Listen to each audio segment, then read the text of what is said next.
So magkakaroon sila ng amendment doon sa Articles of Impeachment.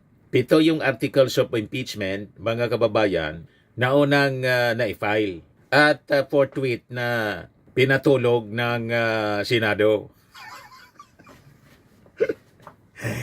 Imbis na i-forthwith trial, mga kababayan, shall proceed, ang ginawa ng mga Duterte senators, pinatulog, in-archive.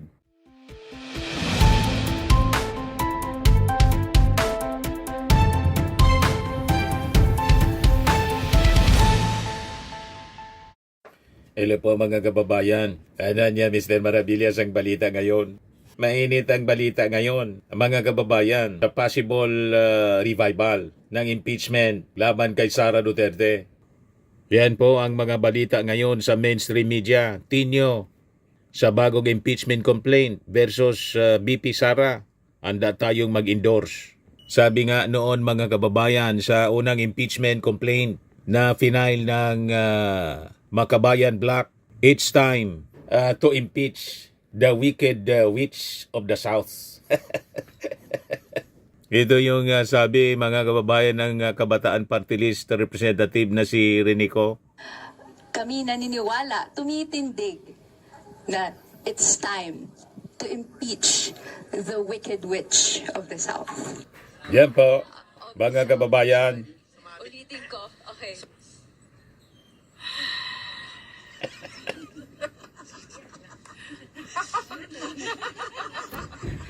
Bagay talaga po.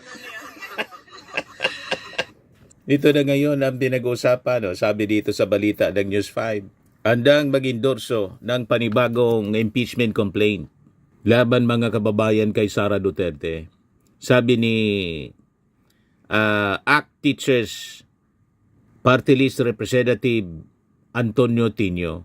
So, maglalaps na kasi mga kababayan sa February 5 ang 1-year bar rule sa pag-ain ng impeachment complaint laban sa bise. So sabi niya po, malamang na itutuloy ng mga complainant ang filing. So handa tayong mag-endorse, sabi po ni Tinio. Ayon sa kongresista, maaaring madagdagan ang mga lalamanin ng ihahaing reklamo lalo't na't may mga bagong impormasyon ang lumabas. Kabilang narito ang affidavit ng nagpakilalang umano'y bagman ng bise na si Ramil Madriaga. So magkakaroon sila ng amendment doon sa Articles of Impeachment. 7 yung Articles of Impeachment, mga kababayan, na unang na-file. At forthwith na pinatulog ng Senado. Imbis na i-forthwith trial, mga kababayan, shall proceed, ang ginawa ng mga Duterte senators, pinatulog, in-archive. O diba, mga kababayan? But anyway, nag-motion for reconsideration sana doon sa naging desisyon ng Supreme Court na tinechnical po yung impeachment complaint. Kaya lang, parang pinatulog na rin ng Supreme Court. Yan ang nakakalungkot. Kaya tama talaga, mga kababayan, na si Digong, tatay ni Sara, sa ICC i-trial, mahirap dito sa Pilipinas. Sa Senado na forthwith yung impeachment. Tapos sa Supreme Court na technical. Kaya hindi natin masisisi yung ating mga members ng Congress na nanggigigil ngayon na i-revive ang impeachment complaint laban kay Sara Duterte. At lalo't isa sa mga tatayong House prosecutors, nanalo pa rin mga kababayan sa eleksyon. Si Batangas Representative Beatrix Luistro, na napakagaling mga kababayan na abogado. Pakinggan nyo naman yung mga statement tungkol sa impeachment noon ni Sara Duterte, ni Batangas Representative Beatrix Luistro. Yan po. The long-standing principle of perhaps he is just emphasizing the long-standing principle of separation of power. And in relation dun sa naging pronouncement ng Supreme Court that the impeachment is unconstitutional, the Speaker is just trying to emphasize the exclusive power of the House of Representatives to initiate all impeachment cases. Will that be the main argument or highlight of the motion for reconsideration? I believe that that would be one of the main arguments which we will be highlighting really in our motion for reconsideration. But Walang of course, decision I wish po to until today. We respect the Supreme Court and nonetheless we will uphold our accountability of public officials. So optimistic pa rin ang mga Yes, we are. prosecutors. Yes, we are. Hindi kayo nawawala ng loob as what Speaker said. Yes, we Naubos are, na lang po because that yung is our panahon. constitutional mandate to uphold Pero nire-respeto pa rin ng Kongreso ang naging desisyon ng Supreme Court. Yan ang nakakalungkot, mga kababayan. Ito pa yung pahayag ni Luistro, mga kababayan.